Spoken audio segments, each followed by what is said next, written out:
खड्गे च सुरेन्द्रे च कौशिके पाद संस्पृशि निर्विशेष मनस्काय श्री वीरस्वामिने नमः। आयारो आगम में कहा गया है, भोगामेव अनुसोयन्ति। आदमी जान लेता है कि जीवन में रोग उत्पत्ति भी काम भोगों से होती है, हो सकती है। आदमी अत्राण भी है, असरण भी है। दुख सुख अपना अपना होता है।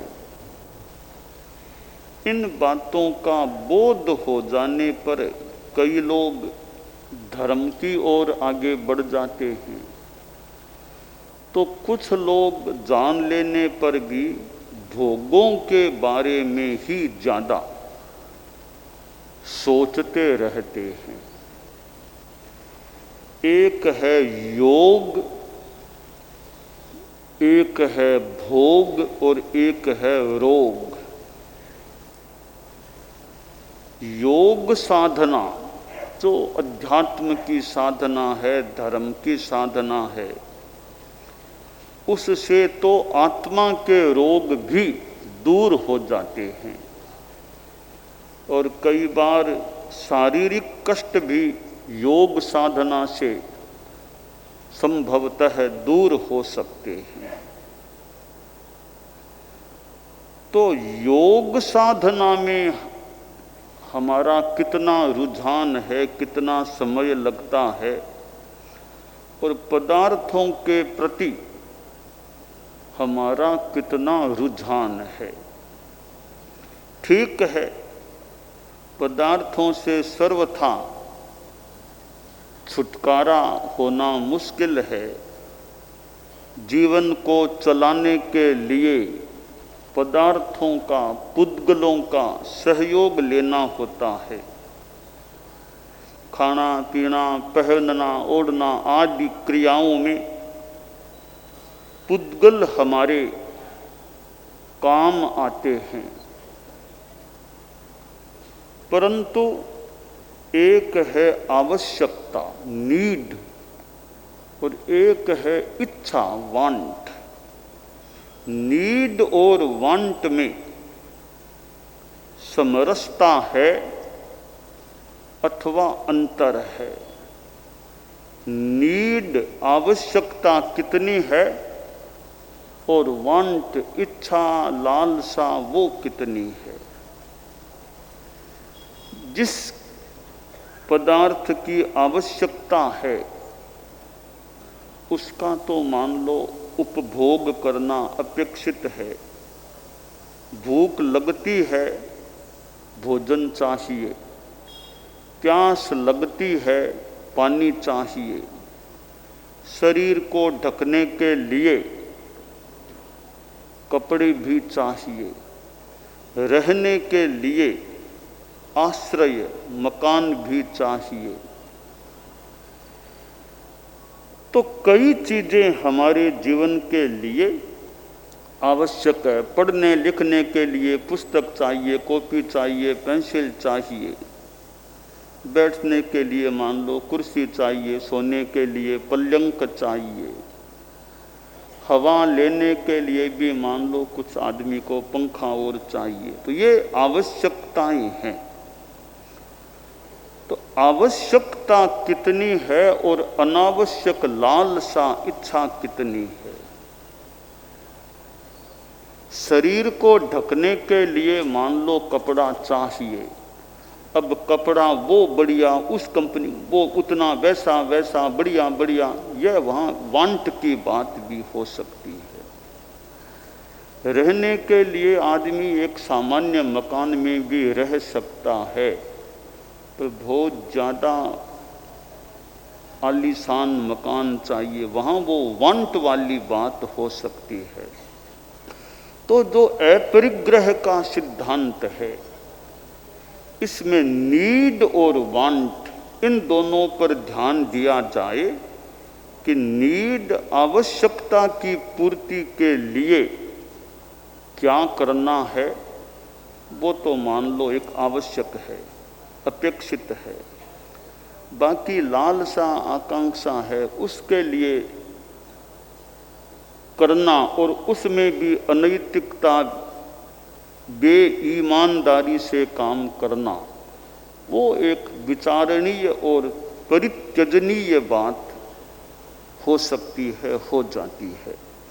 आयारों में यहाँ छोटा सा सूत्र दिया गया है, भोगामेव अणुसोयन्ति, कि कुछ मनुष्य भोग के विषय में ही सोचते रहते हैं। बस वो धर्म, अध्यात्म, योग साधना इनमें रुचि नहीं लेते।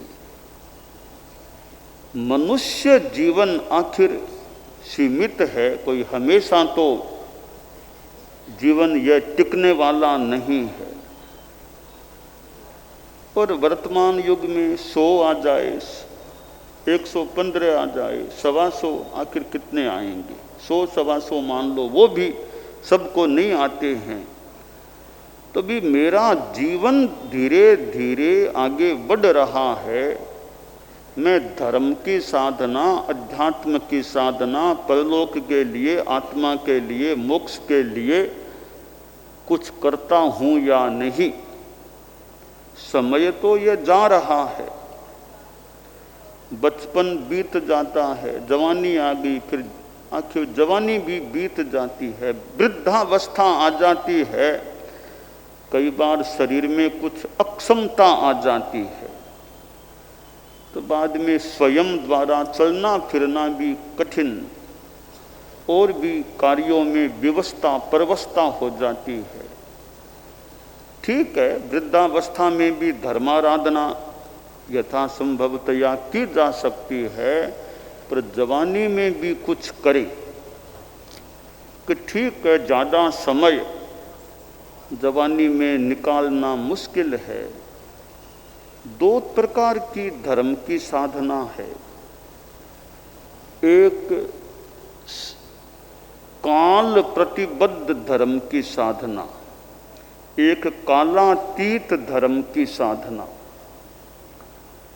काल प्रतिबद्ध साधना से सामायिक है, पौषध है, संबर है, प्रवचन सुनना है, आदि माला फेरना है, जिनमें समय लगाना पड़े, वह काल प्रतिबद्ध धर्म साधना है।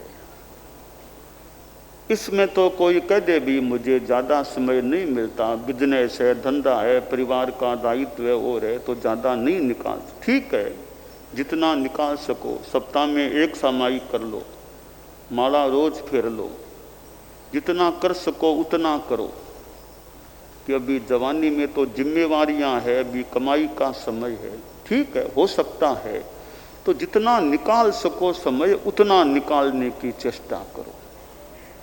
सप्ताह में 1 सामायिक का समय निकालने की चेष्टा कर लो। और भी तो काम चलते हैं, तो थोड़ा धर्म का काम भी चलाने का प्रयास करो। अब दूसरा जो कालातीत धर्म है कि भाई ईमानदारी रखो।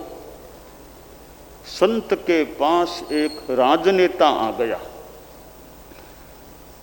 बातचीत चली, धर्म के बारे में चर्चा चली, तो मंत्री जी थे, बोले कि मेरी इच्छा तो रहती है धर्म करूं, पर समय नहीं मिलता, व्यस्त रहता हूं। तो मुनि जी बोले मैं ऐसा धर्म बताऊं आपको समय निकालने की जरूरत नहीं। वह कौन सा? आप ईमानदारी का संकल्प रखो, फाइलें देखो, कुछ भी करो, ईमानदारी को बनाए रखना। यह भी ईमानदारी का आपका संकल्प रहेगा, यह भी एक धर्म का अंग है। मंत्री जी बोले आपने बढ़िया धर्म बता दिया, बिना समय निकाले अब मैं धर्म कर सकूंगा। तो समय निकालने का प्रयास भी होना चाहिए, भी थोड़ा समय निकालें। 24 घंटे मिलते हैं, 1 घंटे में से 2-2 मिनट अगर निकालें, प्रत्येक घंटे से 2-2 मिनट अगर निकाल लें तो 48 मिनट का समय हाथ में आ सकता है। थोड़ा थोड़ा एडजस्टमेंट बिठाएं। फिर भी समय ज़्यादा न मिले तो ईमानदारी का प्रयास रखो, क्षमा रखो, विशेष ज़्यादा गुस्सा नहीं आए, शांति रहे, यह प्रयास रखो। तो यह भी एक धर्म से जुड़ी हुई या धर्म की बात ही हो जाती है।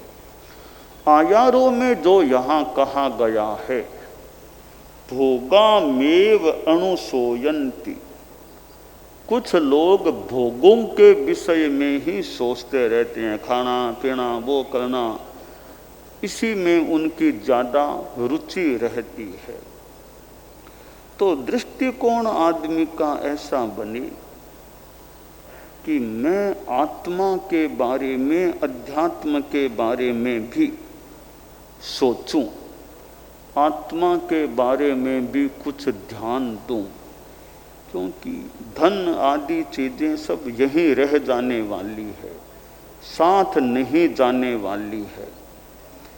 आत्मा आगे जाने वाली है, आत्मा शाश्वत है, शरीर भी यह अशाश्वत है। धन संपत्ति साथ जाने वाली नहीं। तो जो आगे जाएगा, जो शाश्वत है, मैं उस शाश्वत तत्व के बारे में भी सोचूं। अशाश्वत का भी ध्यान मान लो देना होता है, तो शाश्वत के बारे में, आत्मा के बारे में भी मैं ध्यान दूं, चिंतन करूं कि कैसे मेरी आत्मा निर्मल बन सकती है, निर्मल रह सकती है। तो यह इस प्रकार का चिंतन आदमी का बने कि वांट और नीड पर ध्यान दूं, जीवन में आवश्यकता कितनी है और इच्छा लालसा कितनी है उसका विवेक करूं, और पदार्थों का जो उपयोग करूं उसमें भी अनासक्ति, ज़्यादा अटैचमेंट नहीं, कि ठीक है जीवन के लिए पदार्थों को काम में लेना है तो उनके प्रति एक उपयोगिता है, आवश्यकता है, इसलिए पदार्थों को काम लेना है। मुझे पदार्थों में मोह, आसक्ति नहीं करना है। बस जिससे मेरा जीवन चल सके उतने पदार्थों का उपयोग करना अपेक्षित है। श्रावक के 12 व्रतों में 5वां व्रत है इच्छा परिमाण, 7वां व्रत है उपभोग परिभोग परिमाण व्रत, और भी 10 व्रत हैं। तो ये इच्छा परिमाण, इच्छाओं का परिसीमन, भोग, उपभोग परिभोग, जो ये जीवन में पदार्थ काम आते हैं उनका भी सीमाकरण है। तो ये इच्छा परिमाण, उपभोग परिभोग परिमाण व्रत हैं, ये जीवन में रहते हैं तो ये हमारे जीवन में यह संयम की बात भी, यानी गृहस्थों के जीवन में संयम की बात भी रह सकती है। और जहाँ संयम नहीं है फिर तो खुला है, व्रत और अव्रत की बात आती है। जितना त्याग करे गृहस्थ, जैसे श्रावक है भोजन कर लिया, अब 2 घंटा का 3 घंटा का तीनों आहारों का त्याग कर दिया तो यह संयम हो गया। नाश्ते के बाद 1-2 घंटा का फिर त्याग कर दिया तो भोजन सुबह दोपहर शाम के भोजन के बीच में समय मिलता है, उसका त्याग में उपयोग करने का प्रयास करें। रात को भी अब कम से कम 11-12 बजे के बाद अब कुछ खाना नहीं है, बस दवाई पानी के सिवाय अब सूर्योदय तक त्याग है। इस प्रकार ये त्याग किया जाए तो जो आयारों में कहा गया भोगामेव अनुसोयंती, भोगों का ही वो चिंतन करते रहते हैं, इस पर ब्रेक लग सकता है और आदमी योग धर्म अध्यात्म के विषय में भी चिंतन करने वाला सोचने वाला बन सकता है। तो हमें आगम वाङ्मय में अनेक प्रकार की बातें प्राप्त होती हैं, तत्व ज्ञान की बातें मिलती है, जीवन जीने संबंधी, साधना संबंधी, धर्म संबंधी, संयम संबंधी भी ये अनेक बातें यहाँ मिलती हैं।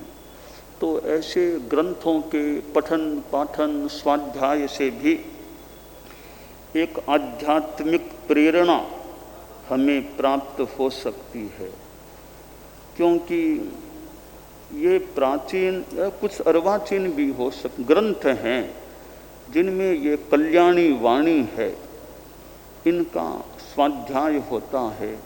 इधर ध्यान, प्रेक्षा ध्यान जैसे प्रयोग भी यथासंभवतया चलते हैं। तो हमारी आत्मा के चेतना के ऊर्ध्वारोहण के लिए ये चीज़ें हितावह सिद्ध हो सकती हैं। आचार्य श्री महाप्रज्ञ जी ने ये आयारों पर संस्कृत भाषा में भाष्य भी लिखा है। तो ये आयारों के सूत्रों को थोड़ा व्याख्यात करने वाला यह भाष्य भी है, साथ में अनुवाद भी हिंदी में है, अंग्रेजी में भी अनुदित हुआ है आश्रय।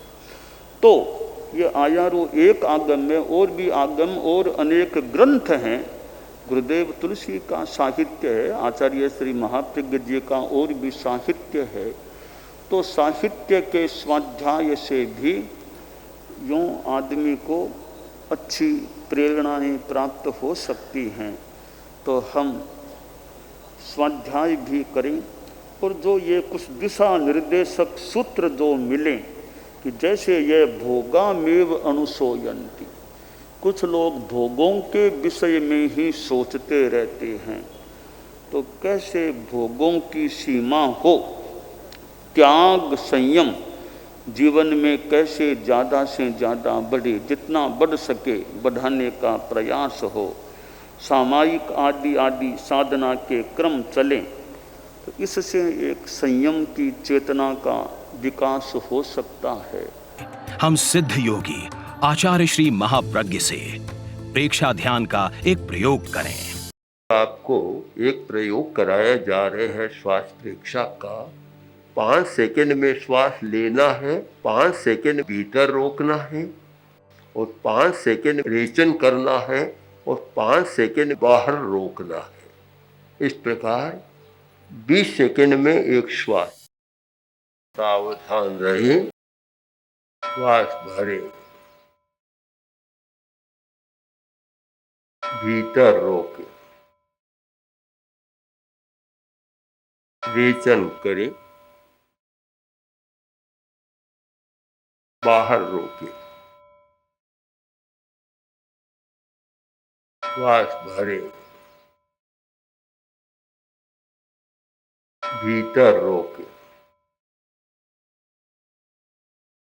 रेचन करे, बाहर रोके,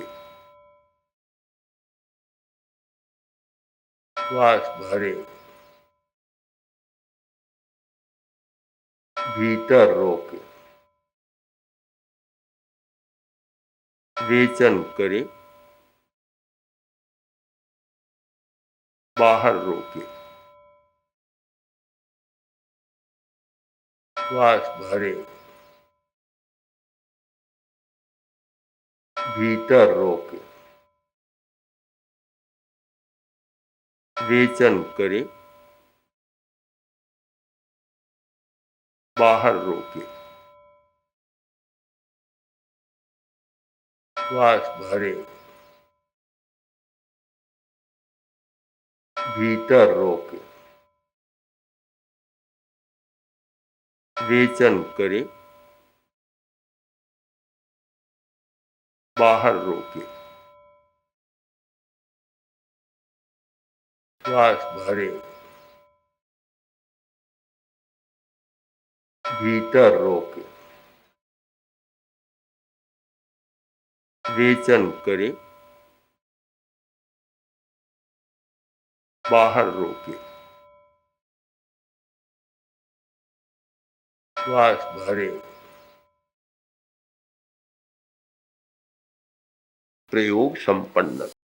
तो ये ध्यान के बहुत छोटे प्रयोग कराए हैं और इनका स्वयं बार बार अभ्यास करें तो एक अच्छा अभ्यास हो सकता है। ओम आसम।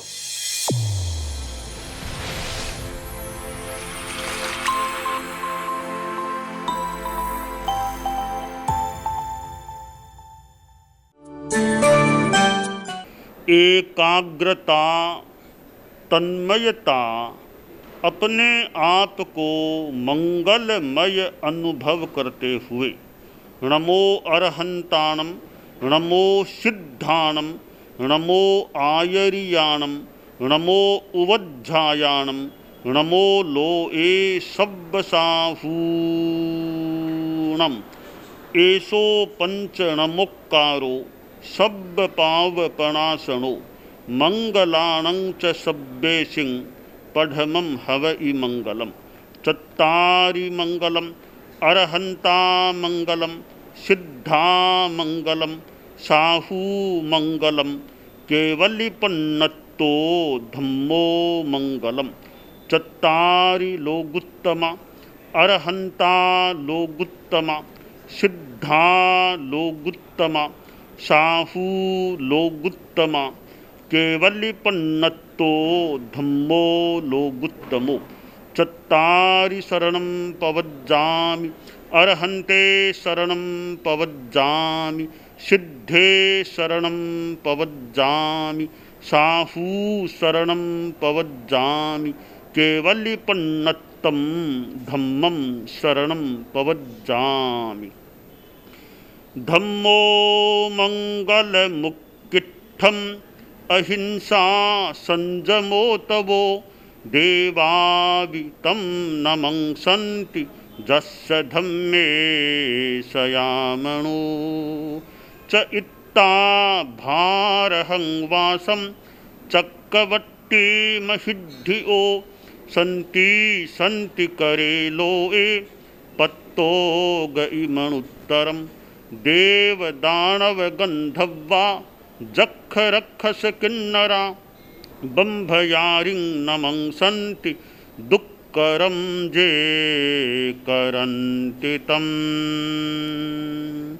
मंगलं भगवान् वीरो मंगलं गौतमो गणी मंगलं स्थूलभद्राद्यः जैनधर्मोऽस्तु मंगलम्।